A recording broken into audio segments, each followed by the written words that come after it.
Hi there, this is Caitlin Porter from the Mongoose Enablement Team. Welcome to part 2 of the Mongoose Hello World training series. In this video, we'll be going over the Mongoose IDO capabilities and introduce the inheritance model. So, what exactly is the inheritance model? Mongoose provides the capabilities to create classes that hold properties, characteristics, and attributes that can be reused. This allows for a single point of maintenance for the fundamental data types. With proper planning, this can create a much more efficient and consistent application. There are many levels at which you can inherit these classes, and they can be overwritten at various levels. This model allows us to inherit a base class and refine it, keeping our refinements exclusive to a specific level. In today's video, we will dive deeper into this using the inheritance model within our application. In part 1, we created a customer's form, a customer's table, and a customer's IDO, which provided access to the table. On that IDO, we created a property called ID and assigned it a length of 50. To view the attributes of that field, let's open the customer form in design mode. Click the design mode icon from the toolbar to open up the designer in a separate tab. If this is the first time you've entered design mode, you will be asked to identify your editing scope. For this demo, we will always be developing at the site default level. Select site default and hit OK. Let's open our customer's form from the menu, and you should see it in the list of recently used forms. Select the ID edit component that is bound to our ID property. We would expect this to have a length of 50.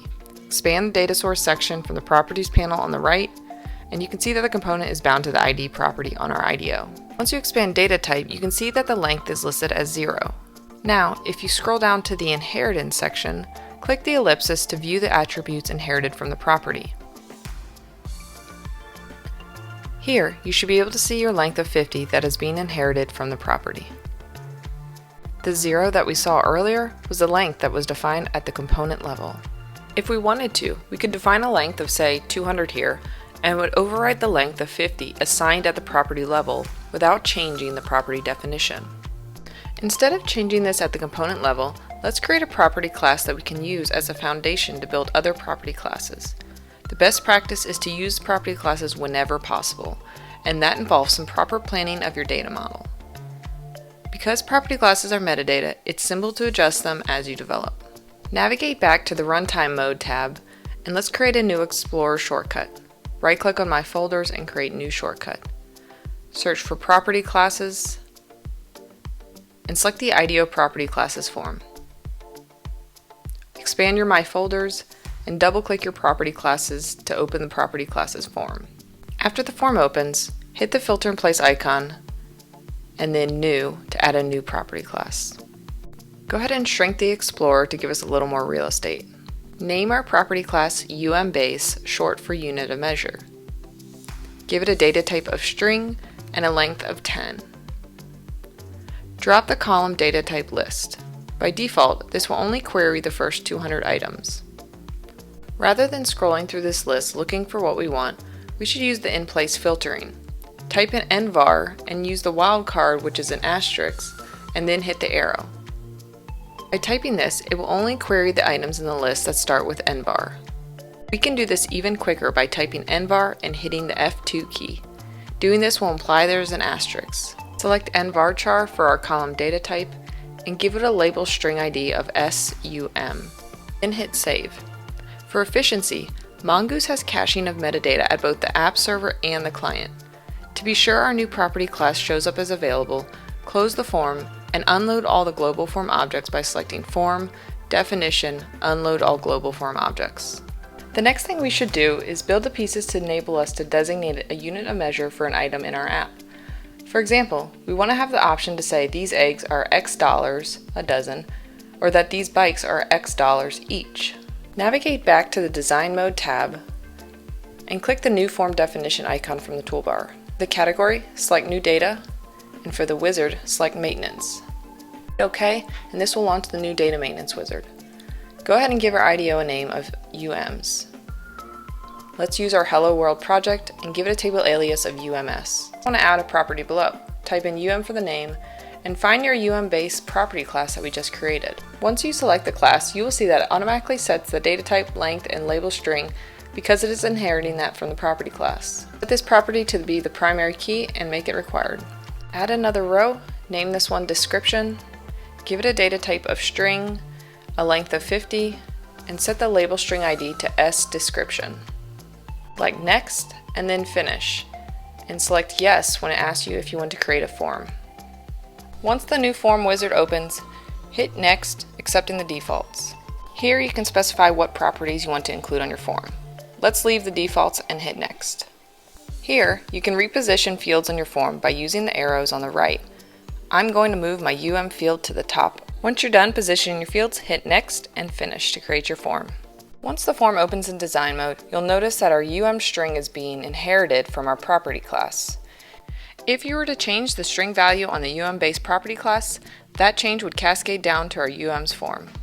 Since it's a new string, we'll need to create it. Click on the label component, and on the caption field to the right, click the ellipsis. Give it a string value of unit of measure, hit OK, and hit save. Jump back to the Runtime Mode tab and let's open our new form.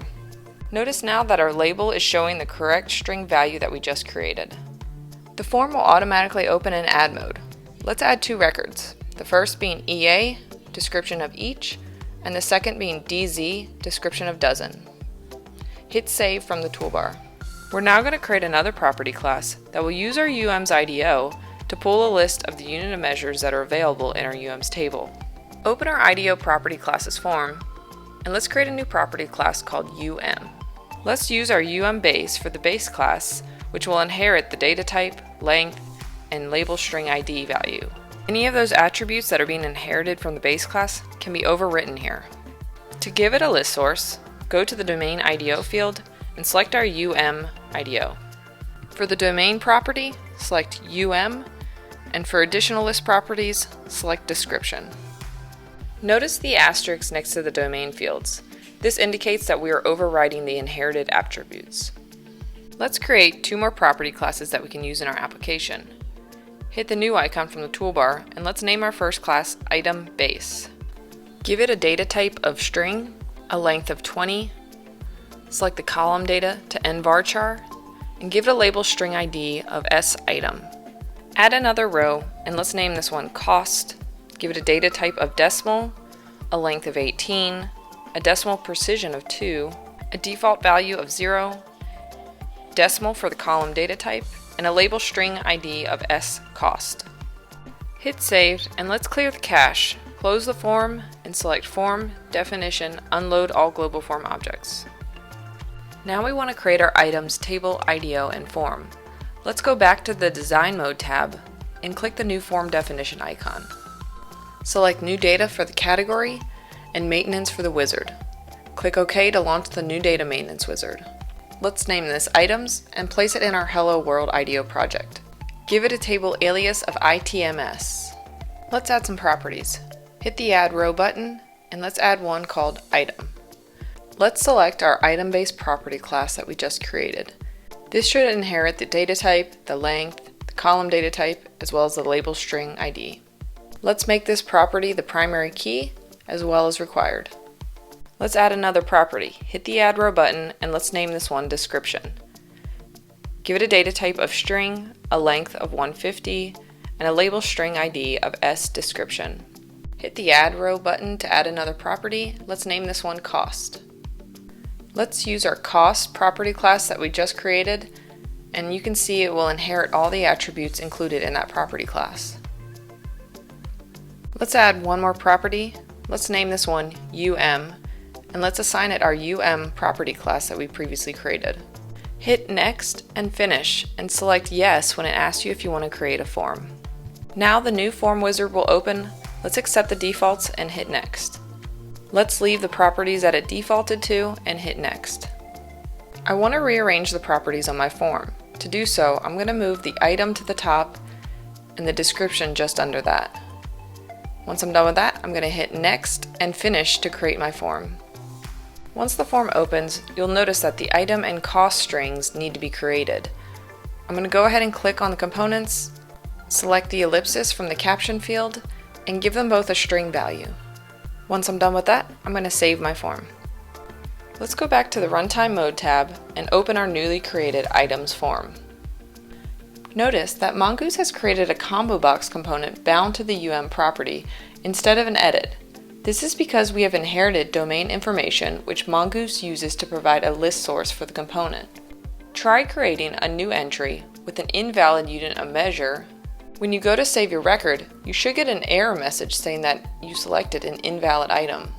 This is because we use a property class that has a domain IDO list, which has built-in validation to make sure the user selects an item from the list source. List sources and validations are more examples of runtime inheritance at work.